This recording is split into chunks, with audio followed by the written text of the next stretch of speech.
Hi friends. आज हम बात करेंगे एक बहुत ज़रूरी टॉपिक जिसका नाम है यूट्राइन फाइब्रॉइड्स या फिर बच्चेदानी में होने वाली गांठ, जिसको बच्चेदानी की रसौली भी बोला जाता है। तो देखिए, ये एक बहुत ही कॉमन समस्या है जो फीमेल्स के अंदर होती है। आज का जो वीडियो हमने बनाया है, इसका मेन उद्देश्य है इसके minimally invasive treatment option discuss करना। मिनिमली इन्वेजिव का मतलब ये है कि जो ट्रीटमेंट बिना चीरा फाड़ी के, बिना सर्जरी के, बिना टाँके के किया जा सकता है और जिसमें ऑपरेशन के या मिनिमली इन्वेजिव ट्रीटमेंट के तुरंत बाद आपको हॉस्पिटल से डिस्चार्ज कर दिया जाता है। तो आजकल आप जानते हैं कि टेक्नोलॉजी बहुत एडवांस हो गई है और हमारे मेडिकल फील्ड में भी नई-नई टेक्नोलॉजी आती रहती है। तो इसी तरह से यूट्राइन फाइब्रॉइड्स के ट्रीटमेंट में भी बहुत सारी नई टेक्नोलॉजी आ चुकी है, जिससे मिनिमली इन्वेजिव तरीके से बिना सर्जरी के, बिना चीरे टाँके के इनका इलाज किया जा सकता है। तो ये मेनली 3 टेक्नीक हैं जिनके बारे में मैं बात करूँगा। सबसे पहली और सबसे इम्पोर्टेंट टेक्नीक जिसका नाम है यूएफई, जिसके बारे में हमने अलग से वीडियो बनाया है, वो आप हमारे बाकी वीडियो में देख सकते हैं। यूएफई का मतलब होता है यूट्राइन फाइब्रॉइड एम्बोलाइजेशन, जिसके अंदर जो फाइब्रॉइड है या जो बच्चेदानी की गठान है, उसकी जो ब्लड सप्लाई है वहाँ तक हम पहुँचते हैं। एक कलाई की नस से या एक पैर की नस से एक छोटा सा तार डाल के वहाँ तक पहुँचते हैं और उसमें कुछ दवाई या कुछ पार्टिकल्स डाल के उसकी ब्लड सप्लाई को बंद कर देते हैं।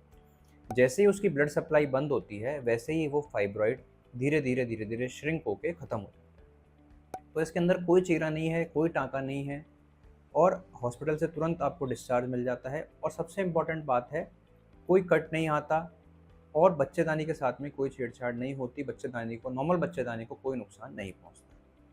तो ये बहुत ही सेफ इफ़ेक्टिव मेथड है और ये बहुत सारी लार्ज स्टडी हुई हैं जिसमें इसका बेनिफिट प्रूव हुआ है। ऐसा नहीं है कि नई टेक्निक है तो कोई एक्सपेरिमेंट है। ये ऑलरेडी बहुत सारे पेशेंट्स में किया जा चुका है। बहुत सारी बड़ी डाटा इसके ऊपर अवेलेबल है, बड़ी-बड़ी स्टडीज़ इसके ऊपर अवेलेबल हैं, जो इसकी इफ़ेक्टिवनेस को शो करती हैं। सेकंड जो टेक्निक है उसका नाम है थर्मल एब्लेशन। तो थर्मल एब्लेशन में क्या होता है कि एक छोटी-सी सुई के माध्यम से, जैसे हमने थायराइड के अंदर आपसे बहुत बार बात करी है कि थायराइड की जो गांठ होती है बेनाइन वाली, उसके अंदर एक सुई डाल के आरएफए या माइक्रोवेव से उसको ट्रीट किया जाता है। मतलब कि उस गांठ को अंदर ही अंदर बर्न करके ख़त्म कर दिया जाता है।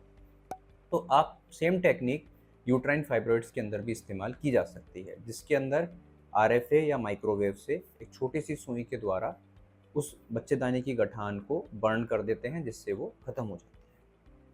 तीसरी टेक्निक जिसको बोलते हैं HIFU, high intensity focus ultrasound. इसके अंदर क्या होता है, ये बहुत ही नवीनतम टेक्निक है, जिसके अंदर क्या होता है, पेशेंट को एक एमआरआई की मशीन के अंदर लेटाया जाता है और एक फोकस अल्ट्रासाउंड, मतलब कि जो अल्ट्रासाउंड होती है, जो सोनोग्राफी की वेव्स होती हैं, उनको एक फोकस तरीके से उस फाइब्रॉइड के ऊपर टारगेट किया जाता है और उसकी हीट से वो फाइब्रॉइड बर्न हो जाता है। तो ये टेक्निक कुछ सेंटर्स पे, बहुत सेलेक्टेड सेंटर्स पे अवेलेबल होती है, बट ये भी फाइब्रॉइड के लिए इफ़ेक्टिव होती है। तो दोस्तों, आज का वीडियो बनाने का एम यही है कि फाइब्रॉइड के लिए मिनिमली इन्वेजिव टेक्निक अवेलेबल है, जिसकी मदद से आप बिना सर्जरी के इसका इलाज करवा सकते हैं। अब ये ज़रूरी नहीं है कि आपका जो फाइब्रॉइड है वो हमेशा इस टेक्निक के लिए फिट हो। देखिए, फाइब्रॉइड बहुत सारी चीज़ों पे डिपेंड करता है कि फाइब्रॉइड की लोकेशन क्या है, फाइब्रॉइड का नंबर क्या है, फाइब्रॉइड का साइज़ क्या है, आपको उसके सिम्पटम्स क्या हैं, आपकी एज क्या है। तो बहुत सारे फैक्टर्स पे डिपेंड करता है कि फाइब्रॉइड का ट्रीटमेंट क्या होगा।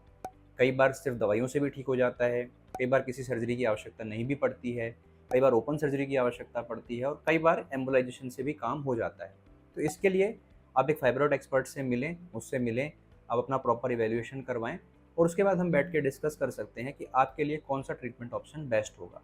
लेकिन आपको अवेयर हम करना चाहते हैं कि ये minimally invasive treatment option available हैं और इनकी मदद आप ले सकते हैं। तो हमसे जुड़े रहिए, सजग रहिए। धन्यवाद।